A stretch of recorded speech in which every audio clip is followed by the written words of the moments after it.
کیمرن بالکل ایسے ہی کرتا ہے، گارڈ کی وردی خود پہن کر 6 قیدیوں کو نیچے اتارنے میں مدد کرتا ہے۔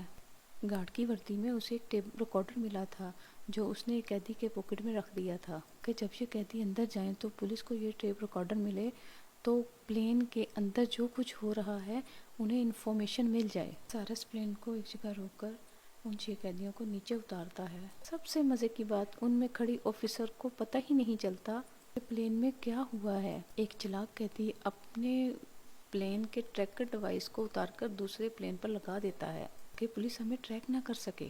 پولیس کو اگر ہائی جیک کا پتہ بھی چلے تو وہ دوسرے پلین کا پیچھا کرے۔ جیل میں سے بھی بہت سارے قیدیوں کو پلین میں بٹھا دیا جاتا ہے جن میں ایک بہت بڑا خونی بھی تھا۔ اتنا خطرناک تھا کہ اسے دیکھ کر سارس بھی ڈر گیا تھا، جبکہ پولیس بھی اپنے ساتھ بٹھا کر ان 6 قیدیوں کو اپنے ساتھ لے جاتی ہے۔ قیدی کی جیب میں سے وہ ٹیپ ریکارڈر نیچے گرتا ہے جو کیمرن نے اس کی جیب میں رکھا تھا، جس کو سن کر سب کو پتہ چل جاتا ہے کہ آخر اس پلین میں کیا ہو رہا ہے اور پلین ہائی جیک ہو چکا ہے۔ تو کہہ رہے تھے کہ پلین میں حملہ کر کے اسے ایک ہی جھٹکے میں اڑا دیتے ہیں، پر یو ایس مارشل اس کے حق میں نہیں تھا۔ کہتا ہے کہ نہیں، اس پلین میں اچھے لوگ بھی ہوں گے، ان کا کیا قصور ہے۔ پلین میں سارس اور اس کا ساتھی اس خطرناک خونی قیدی کو آزاد کر دیتے ہیں۔ کیمرن ان سے پوچھنے آتا ہے کہ اب ہم کہاں جا رہے ہیں اور آگے کیا کرنا ہے، کیا پلان ہے۔ سارس اسے بتاتا ہے کہ اب ہم یہ ملک چھوڑ کر بہت دور چلے جائیں گے اور ایک آزاد زندگی گزاریں گے۔ سن کر کیمرن واپس آ کر اپنی سیٹ پر بیٹھ گیا تھا۔ اس کے دوست کی حالت بہت خراب ہو رہی تھی کیونکہ اسے میڈیسن نہیں ملی تھی۔ سارس کا ساتھی جو کہ پائلٹ تھا وہ سارس کو بتاتا ہے کہ پلین میں کوئی گڑبڑی آ رہی ہے، میرا خیال ہے گیئر میں کوئی مسئلہ ہے، جا کر اسے چیک کرو۔ سارس اپنے ساتھی کو بتاتا ہے پر وہ اکیلے جانے سے منع کر دیتا ہے اور اب کیمرن اس کے ساتھ گیا۔ وہاں جا کر انہیں پتہ چلتا ہے کہ گیئر پر ایک لاش پڑی ہے۔ سارس کا ساتھی اسے بتاتا ہے کہ اس لاش کو اٹھا کر فوراً نیچے پھینک دو۔ وہ مان گیا، پر پھینکنے سے پہلے اس نے لاش کی قمیص پر کچھ چیزیں لکھ دیں تاکہ پولیس کو پتہ چل جائے کہ پلین کہاں جا رہا ہے۔ وہ لاش آسمان سے اب سیدھا آ کر ایک گاڑی پہ گرتی ہے اور گاڑی پوری طرح ٹوٹ جاتی ہے۔ چور قیدی کو کیمرن پر شک ہونے لگتا ہے اور اسے وہ باتوں میں الجھا کر دھیان بھٹکا دیتا ہے۔ وہ نہیں چاہتا تھا کہ کسی کو بھی پتہ چلے کہ میں ایک آرمی رینجر ہوں، کیونکہ ایسا ہونے سے میرے اور میرے دوست کی جان کو خطرہ ہے۔ اس طرح یو ایس مارشل کو پتہ چلتا ہے کیمرن جو اسی پلین میں ہے وہ ایک آرمی آفیسر ہے، اس کی سزا ختم ہو گئی اور جلد وہ رہا ہونے والا ہے۔ اس کی وائف اور بیٹی اس کا لوٹنے کا انتظار کر رہے ہیں۔ پھر وہ جا کر اس کی وائف اور بیٹی کو ملتا ہے۔ اس کی وائف یو ایس مارشل کو بتاتی ہے کہ اس نے وہ خون جان بوجھ کر نہیں کیا تھا بلکہ اپنے بچاؤ میں کیا تھا۔ پھر یو ایس مارشل کے پاس ایک پولیس آفیسر آتی ہے اور وہ کہتی ہے کہ شہر کے بیچوں بیچ ایک لاش گری ہے آسمان سے، جس کا حساب کتاب لگا کر یو ایس مارشل سمجھ جاتا ہے کہ یہ لاش اسی پلین سے گری ہے اور یہ سب کیمرن کر رہا ہے۔ یہاں انہیں یہ باتیں پتہ چل جاتی ہیں کہ پلین کہاں ہے۔ فوراً آفیسر کو بتاتا ہے پر کوئی بھی اس کی بات کا یقین نہیں کرتا۔ وہ لوگ تو ٹریکنگ ڈیوائس کی وجہ سے پلین کو ڈھونڈ رہے تھے، اس چلاک قیدی نے کسی اور پلین پر لگا دیا تھا، وہ غلط پلین کو ڈھونڈ رہے تھے۔ ان حالات کو دیکھتے ہوئے یو ایس مارشل سوچنے لگا کہ اب مجھے ہی کچھ کرنا ہوگا۔ وہ اپنی گاڑی نکال کر چلا جاتا ہے۔ چور قیدی پلین میں سبھی قیدیوں کی لسٹ دیکھ رہا تھا۔ کیمرن کا نام دیکھ کر اسے پتہ چل گیا کہ کیمرن کون ہے، آرمی رینجر ہے، اس نے اپنا نام غلط بتایا ہے۔ وہ اسے چیک کر ہی رہا تھا کہ یہاں پر کیمرن آ گیا۔ وہ دیکھتا ہے کہ میری بیٹی کا کھلونا جو میں نے اسے گفٹ دینا ہے اس قیدی کے ہاتھ میں ہے اور اب اسے میری سچائی کا پتہ چل گیا ہے، جا کر وہ سارس کو بتا دے گا۔ تو کیمرن اسے روکنے کی کوشش کرتا ہے۔ اس کوشش میں ان کی ہاتھا پائی ہو جاتی ہے جس کی وجہ سے دونوں بری طرح لڑنے لگتے ہیں۔ موقع پا کر کیمرن ایک روڈ کو اس کے سینے میں گھسا کر مار دیتا ہے۔ ان سب کے دوران ان کا پلین ایک کافی بڑے میدان میں اتر جاتا ہے۔ یہاں پر ٹوٹا پھوٹا پلین کا ملبہ پڑا ہوا تھا۔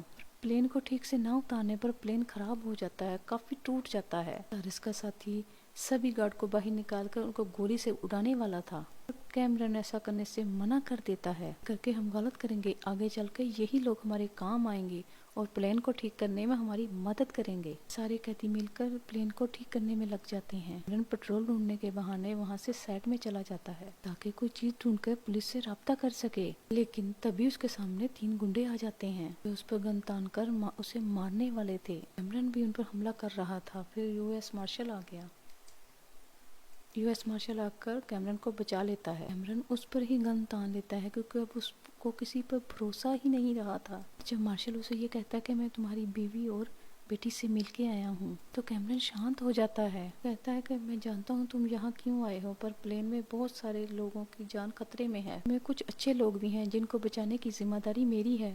ایس مارشل آفیسر کو بتاتا ہے کہ جس ٹائم میں جہاں پر ہوں پلین کی لوکیشن وہی ہے، آپ لوگ بھی یہیں آؤ۔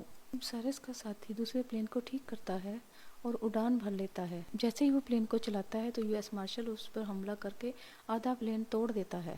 پلین کا بیلنس بگڑ گیا اور وہ سیدھا جا کر ایک پیٹرول پمپ پر ٹکرا جاتا ہے اور وہاں بہت بڑا حادثہ ہو جاتا ہے۔ وہاں پیٹرول ہی پیٹرول ہو گیا تھا اور یہ دیکھ کر سائرس کو بڑا غصہ آیا۔ اس نے آگ سلگتی ہوئی سگریٹ کو پیٹرول پر پھینک دیتا ہے، جس کی وجہ سے بہت زیادہ دھماکہ ہو جاتا ہے۔ پیٹرول پمپ سمیت ایک قیدی بھی مارا جاتا ہے۔ قیدی دیکھتا ہے کہ پولیس کی بہت ساری گاڑیاں اور آرمی ان کی طرف آ رہی ہیں، جنہیں دیکھ کے سائرس ان کو لڑنے کا کہتا ہے۔ ان کا ساتھی پولیس پر اندھا دھند گولیاں چلا کر انہیں مارنے لگتا ہے۔ بھی سارے قیدی پلین کو لے کر اڑ جاتے ہیں جسے انہوں نے ٹھیک کر لیا تھا۔ اسی دوران سائرس کو شک ہو گیا کہ ہمارے بیچ کوئی خبری ہے جو پولیس کو خبر دیتا ہے، تو وہ سب کو دھمکاتا ہے کہ جو بھی ہے وہ سامنے آ جائے ورنہ میں اس فیمیل گارڈ کا سر اڑا دوں گا۔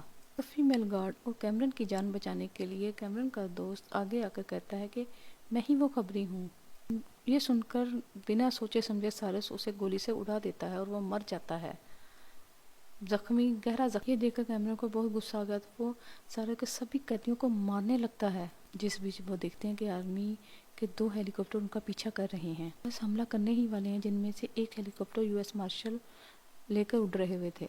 کیمرن پائلٹ کے کیبن میں جا کر یو ایس مارشل سے بات کرتا ہے، میں دھیرے دھیرے کر کے سب چیزوں کو اپنے کنٹرول میں لے لوں گا، آپ حملہ نہیں کرو۔ پر وہ نہیں رکتے، حملہ کر دیتے ہیں، بار بار حملہ کرتے ہیں، جس کی وجہ سے یو ایس مارشل کو بتانا ہی پڑتا ہے کہ میرا ہی آدمی اس میں ہے جو میری مدد کر رہا ہے۔ یہ سن کر پولیس آفیسر گولیاں چلانی بند کر دیتے ہیں، لیکن بہت دیر ہو چکی ہے، پلین بہت بری طرح ٹوٹ چکا تھا، اس لیے ان لوگوں کو نہ چاہتے ہوئے پلین کو شہر کے بیچوں بیچ اتارنا پڑا۔ اس دوران سائرس ایک ٹرک لے کے وہاں سے بھاگنے کی کوشش کرتا ہے، پر یو ایس مارشل اور کیبرن نے اسے دیکھ لیا اور وہ اپنی اپنی بائک لے کے اس کا پیچھا کرنے لگے۔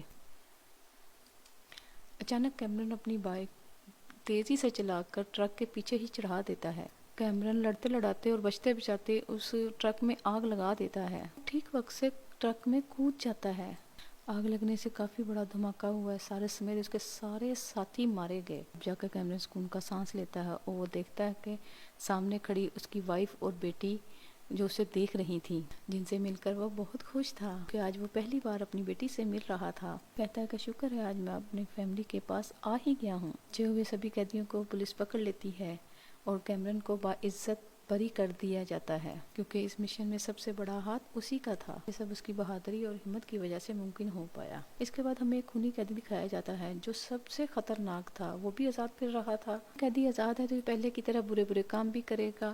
اب یہ بات ثابت ہے کہ جہاں اچھائی ہوتی ہے وہاں برائی بھی ہوتی ہے۔ اس کے ساتھ ہی یہ ویڈیو کمپلیٹ ہوتی ہے۔